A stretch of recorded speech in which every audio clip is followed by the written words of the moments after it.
Briefing তো হয়েছে, অনেকেই কথা বলেছেন সেম কথায় প্রায়, যে আমরা সকালে বলেছিলাম প্রধানমন্ত্রী তার লাইফ টাইমে 10 বছরের বেশি কন্টিনিউ করতে পারবেন না। এই ব্যাপারে আমরা ঐকমত্য হয়েছি। শুধু বিএনপি বলা যায় আর দু একটি ছোট দল তারা এটা বলছে, পরে ওরা চিন্তা করে জানাবে, তাদের সাথে আলোচনা। আর এরপরে যে আলোচনা হয়েছে সেটা মূলত মূলনীতি নিয়েই, মূলনীতির একটা অংশ নিয়ে আলোচনা হয়েছে এবং সেখানে কমিশনের পক্ষ থেকে 3টি বিষয়ে সাম্য, ন্যায় বিচার, গণতন্ত্র এবং মানবিক মর্যাদা, এই 3টিকে তারা সংবিধানের মূলনীতির এখানে সংযোজিত করতে চান। আমরা এটার ব্যাপারে একমত হয়েছি।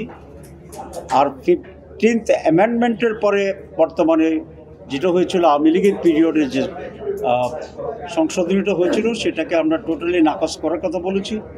এবং 5th অ্যামেন্ডমেন্ট যেটা শহীদ প্রেসিডেন্ট জিয়াউর রহমানের সময় হয়েছিল অ্যামেন্ডেড, যেখানে বিসমিল্লাহির রহমানির রহিম ছিল, আল্লাহর উপরে বিশ্বাস এবং পূর্ণ আস্থা এগুলা ছিল, সেইটার সাথে এই নতুন 4টি পয়েন্ট এখানে যোগ করার ব্যাপারে, প্রতিস্থাপন করার ব্যাপারে আমরা একমত হয়েছি। এ বিষয়ে কিছু কিছু দল, বিশেষ করে যারা বাম গণনার, তারা এখানে আপত্তি জানিয়েছে। তো এটা খুব অস্বাভাবিক আমরা মনে করি না। তারা তো দল হিসাবে সেরকম একটা ফিলোসফিতে তারা বিশ্বাস করে।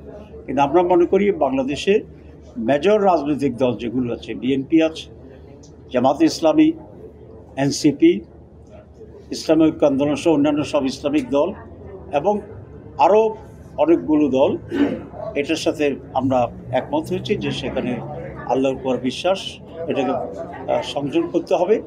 কারণ এদেশের 90% মানুষই এই ফিলসফির সাথে, এই দর্শনের সাথে তারা একমত আছে। তো এটা ডিসাইডেড হয়নি, কিন্তু মেজরিটি আমরা এটাকে রিপ্রেজেন্ট করি এবং সেটার ওপিনিয়ন আমরা খুব স্ট্রংলি আমরা দিয়েছি।